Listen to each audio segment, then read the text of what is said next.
বহু বছর ধরে এই নিত্য প্রয়োজনীয় দ্রব্য বা আসবাবপত্র ভাড়া পাওয়ার রীতি চালু আছে, কিন্তু অন্য কিছুর সঙ্গে বউও ভাড়া পাওয়া যায়, তা আগে কখনো শোনা যায়নি।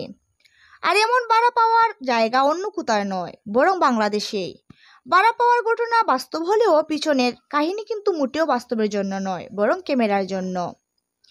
গাজীপুর সিটি কর্পোরেশনের বাদুন ও তার আশপাশের কয়েকটি গ্রামে আপনি নাটক বা সিনেমার শুটিংয়ের জন্য সবকিছু ভাড়া পেয়ে যাবেন। সিনেমার শুটিংয়ের প্রয়োজনীয় যা কিছু প্রয়োজন সবকিছু ভাড়া পাওয়া যায় এ গ্রামে। শুটিংয়ের প্রয়োজনে ঘণ্টাভিত্তিক কিংবা সারাদিনের জন্য বউ, শিশু বাচ্চা, নাপিত কামার, গরু ছাগল, হাঁস মুরগি, ঝাড়ু, দাসও সবকিছু ভাড়া পাওয়া যায় এখানে।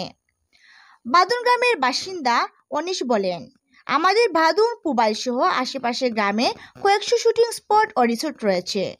শুটিংয়ের প্রয়োজনে সবকিছু সরবরাহ করতে পারে গ্রামবাসী। আগে ফ্রিতে দিলেও এখন এসব যোগান দিতে হয় টাকা নিয়ে।